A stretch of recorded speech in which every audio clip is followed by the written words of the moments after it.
Hi, I'm back, and today I want to follow on from the last video where I talked about accepting yourself and how important it was to trust your own preferences. And today I want to put that into some more practical ways of thinking, and I want to talk about finding clues in your own past work or in the work of other artists. So the way I found this to go, because I'm still on my artist path, it's not like I feel like I've arrived. I'm not sure we ever arrive. I found it to be not a path to a destination, but rather a series of steps towards something that I don't yet understand. And I don't know where it's going to be in the end. And it's just one step at a time, following curiosity.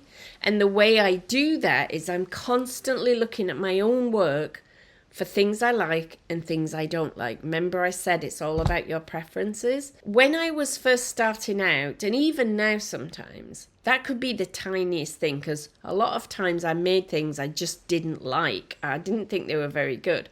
But maybe there was one little bit that I felt was exciting. And when there's that little bit, that's an important clue. When something just sparks your interest and you go, oh, I love how those two colours sat together.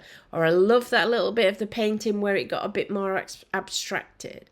Or I love how I captured that eye. That's very much like a realistic eye. I'm very proud of that. Wherever that feeling is, and it's different for all of us, that's where the clues are. And you don't have to be able to explain it in technical terms. You just have to know, oh, I like that. Imagine being in a supermarket shopping and walking around saying, I don't like that, I don't like that, don't like spinach, don't like broccoli, do like milkshake. Not very healthy example, but you see what I'm saying. You can easily look around and pick and choose. This is the same. What don't you like? What do you like? And yet, when it comes to our paintings, we don't make it as simple as that. Instead, we look and think, should I like that? Is it appropriate to like that? Is that real art? We don't have the same instinctive reaction we have to food, like that, don't like that. Instead, we layer all this other stuff on top of it. We think about what got the most likes on Facebook and what did my husband like best and blah, blah, blah, instead of what do I like? What am I excited by? So we need to hone in on that. You're the artist. You're the only one who counts. You're the one we want to hear from, not your spouse, not your brother-in-law, not your mother, you. So when I was struggling, and I mentioned in the last video that at the beginning I was really struggling, but as an example, I'd done this very average landscape, nothing very special about it, but there was part of it that had a dry stone wall in it, which is something we have here in Yorkshire, where where walls are built out of the stones that were found in the ground.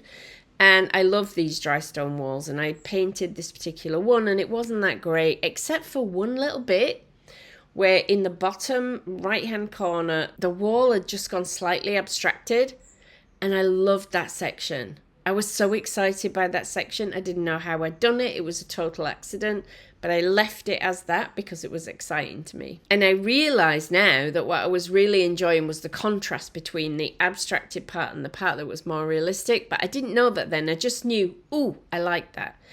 And that was the first step that led me towards thinking about exploring abstract, because it led me to start thinking about abstract landscapes first of all. So how could I look at this landscape and start to make parts of it a little bit more abstracted and get that same excited feeling?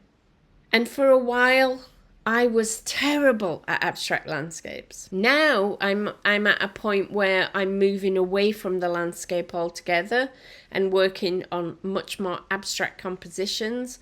And I'm on a real learning journey again, where some things don't work, where I'm not always sure what I'm aiming for, but the clues are always in the parts that I love and why I love them. So I want you to think about that with your own artwork. What are your favourite paintings or drawings or sculptures or pots that you've made, and why, if you know why, or what is it about them that you've loved so much? And if you can't think of a whole painting, like me, is there a part of a painting that you enjoyed? And also, at the same time as becoming more conscious about your own work, I want you to become more aware of other artists, whether that's contemporary artists you find on Instagram or historical famous artists that you love. Just recognizing, yes, I like that. No, I don't like that. That's for me, that's not for me. Just as if you were in the supermarket looking at what to have for dinner. I'm not asking you to look at this so you can copy them. I'm asking you to look at it so you can recognize what gets you excited, because if it gets you excited, there's something in it for you. And I keep these in sketchbooks, which I use as what I call my studio journal. So anytime I see something that I find exciting, I snip it out, I stick it in a sketchbook, and I write a few words about why. It's a constant gathering of inspiration, a constant gathering of ideas, and another way of beginning to understand what you love and what you don't. So I hope you'll have a go at this. Go pull out some old paintings or look at photos of old paintings if you don't have them anymore, and see what you like. If you're a beginner and you don't have any paintings yet, don't worry. Look at other parts of your life or other creative things you've done and see if you can find the things you really enjoy. What's a part of your garden you've designed that you really loved? Did you ever make a really beautiful meal and photograph it? What was it that drew you to that? What photographs do you take when you're out and about? And when you look at other people's art, again, what is it that you're being drawn to? It might be that you like the bright colours. It might be that you love the composition. It might be that you like the way they apply paint or the subject matter they've chosen. But there will be threads there. Over time, you will start to see what the threads are. And it can be more than one thing too. This constant noticing is the life of the artist. It means opening up to all of the wonder that's around us every day and just bringing it into your conscious sensibilities. Now, I'm not expecting you to have all this figured out at once. This is going to take time. This is just something to work on going forward. Tomorrow I'm going to switch tack a little bit, and I want to talk about things that stop us from finding our own voice. And I know some of that will resonate with you if you have not yet found a way to express yourself as authentically as you would like, because it's not just about learning what you love. We also need to get to the bottom of what's stopping you from doing what you want to do. These are blocks in the way of your creativity, and we can shift those. And by the way, as I keep mentioning, but please don't forget the free course that's coming up.